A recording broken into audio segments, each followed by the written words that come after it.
Buenos días.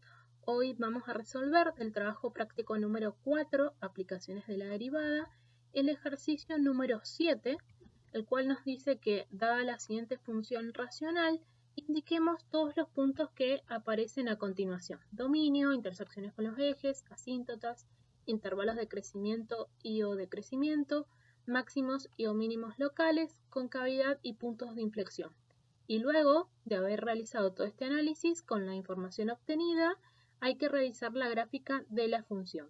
Este ejercicio es un ejercicio integrador del práctico. Bueno, entonces vamos a comenzar con el primer ítem que nos pide encontrar el dominio de esta función. Como vemos, es una función racional, por lo tanto hay que ver dónde se anula el denominador. En este caso, se anula cuando x vale 0, por lo tanto hay que sacar ese valor del dominio. De esta manera, el dominio de f son todos los reales menos el 0. En el ítem B nos pide las intersecciones con los ejes cartesianos. Entonces, primero vamos a encontrar la intersección con el eje x. Lo que debemos hacer es la función igualarla a 0. Al despejar los valores de x, vemos que se anula cuando x vale 1. Por lo tanto, el punto de intersección entre la función y el eje x es el punto 1, 0. La intersección con el eje y, como tenemos que hacer x igual a 0 para poder encontrarlo, el problema es que 0 no pertenece al dominio de la función. Por lo tanto, esto nos indica que no hay una intersección entre la función y el eje y. El tercer punto, debemos encontrar las asíntotas. Vamos a comenzar buscando asíntotas verticales. Posiblemente donde haya una asíntota es donde se anula el denominador, es decir, cuando x vale 0.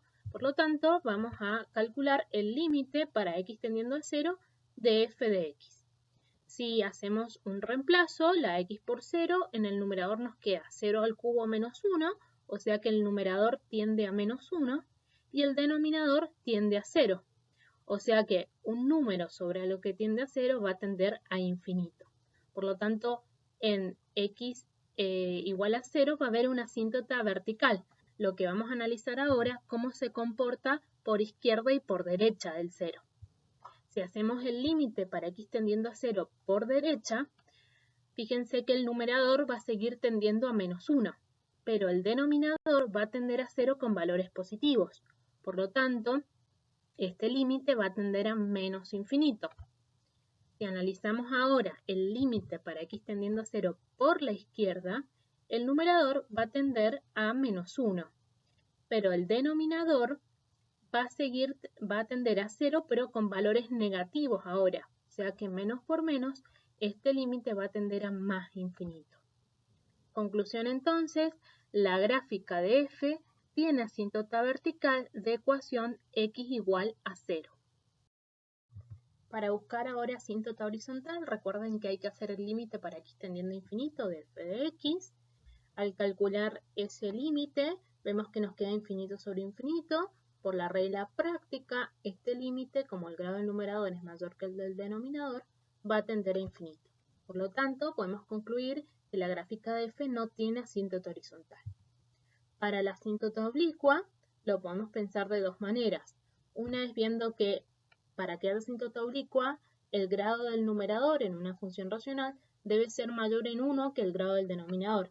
En este caso es mayor en 2, por lo tanto no va a tener asíntota oblicua. Otra forma, si no nos damos cuenta de pensarlo así, es tratando de encontrar la pendiente. Recuerden que la pendiente se calcula como el límite para x tendiendo a infinito de f de x sobre x. Al hacer ese cociente nos queda el límite para x tendiendo a infinito de x al cubo menos 1 sobre x al cuadrado. Y este límite va a dar infinito, o sea que no podemos encontrar el valor de la pendiente. Por lo tanto, la gráfica de f tampoco va a tener asíntota oblicua. Para calcular ahora intervalos de crecimiento y o decrecimiento, vamos a utilizar el criterio de la derivada. Por lo tanto, vamos a buscar primero los valores críticos de la función. Entonces, recuerden que los valores críticos son aquellos valores donde la derivada de la función se hace 0 o donde no existe. Al derivar f, obtenemos la función 2x al cubo más 1 sobre x al cuadrado. Si esta función derivada primera la igualamos a 0, vemos que al despejar x obtenemos este valor x sub 1 igual a menos 1 sobre raíz cúbica de 2. Como este valor pertenece al dominio de la función, es un valor crítico. Fíjense que la derivada primera no existe cuando x vale 0, pero como 0 no pertenece al dominio de la función, no es un valor crítico.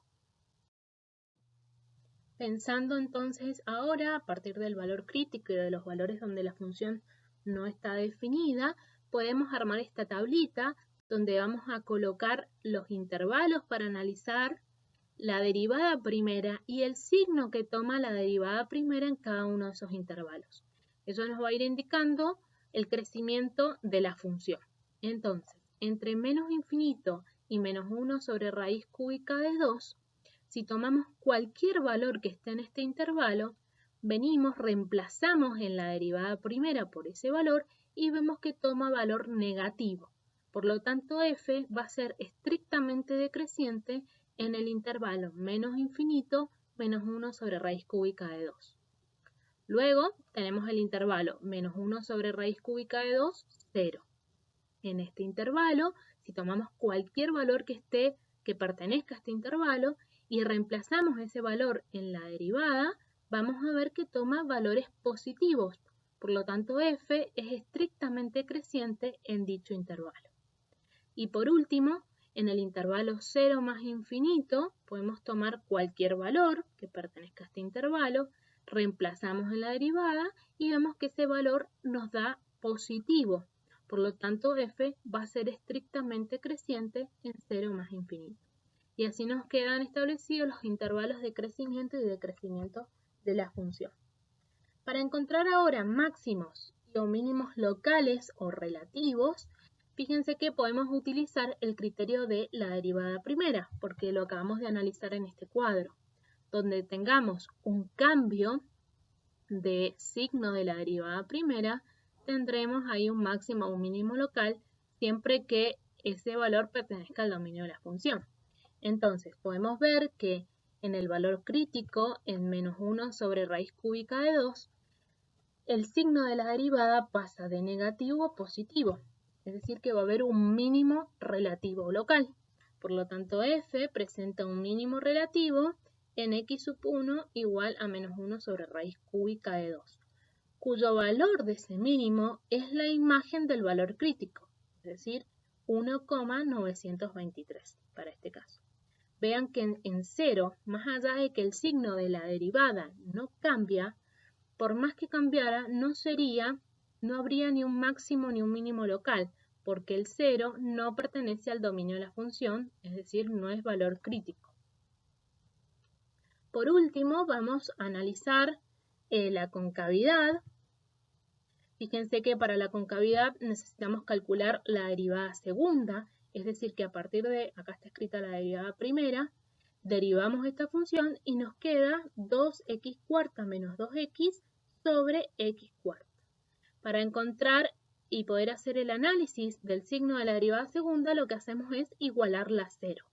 Al igualar a 0, vemos que la derivada se anula cuando x vale 1. A partir entonces del valor donde se anula la derivada segunda y los valores donde la función no está definida, vamos a establecer intervalos también. Entonces, de menos infinito a 0, vamos a ver el signo que toma la derivada segunda. Tomamos cualquier número negativo en este caso, ¿sí? Reemplazamos en la derivada segunda y vemos que el valor nos queda positivo, mayor que 0. Por lo tanto, f es cóncavo hacia arriba en el intervalo menos infinito 0. Luego, tomamos un valor entre 0 y 1, reemplazamos en la derivada segunda, en la función derivada segunda, ese valor, por ejemplo, puede ser 0,5, y vemos que el signo de la derivada segunda es negativo. Por lo tanto, la función f es cóncava hacia abajo en el intervalo 0, 1. Por último, tomamos un valor entre 1 y más infinito, por ejemplo, pueden elegir el 2, reemplazan en la derivada segunda y ven que les queda mayor que 0 el signo de la derivada segunda, o sea, queda positiva. Por lo tanto, f es cóncava hacia arriba en el intervalo 1 más infinito. Y a partir de este análisis podemos encontrar los puntos de inflexión.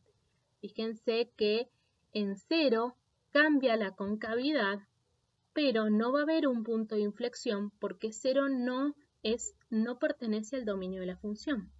En cambio, el 1 sí pertenece. La función, el signo de la derivada segunda cambia de negativo a positivo, por lo tanto, el punto 1, f de 1, que en este caso la imagen del 1 es 0, el punto 1, 0, es punto de inflexión de la gráfica de f, y es el único punto de inflexión que tiene. Bueno, y a partir de todo el análisis que se ha realizado, podemos trazar la gráfica de la función. Fíjense que el dominio son todos los reales menos el 0, que la función tiene la intersección con el eje X, era el punto 1, 0, que tiene una asíntota vertical de ecuación X igual a 0, que si nos acercamos por la izquierda del 0 la función tiende a más infinito, si nos acercamos por la derecha del 0 tiende a menos infinito, que tenemos un mínimo local en este valor, en menos 1 sobre raíz cúbica de 2, que la función, fíjense que es cóncava hacia arriba de menos infinito a 0, cóncava hacia abajo desde 0 a 1 y cóncava hacia arriba desde 1 a más infinito, que el punto 1, 0 es punto de inflexión, y con todos esos datos se puede trazar la gráfica que ven en rojo.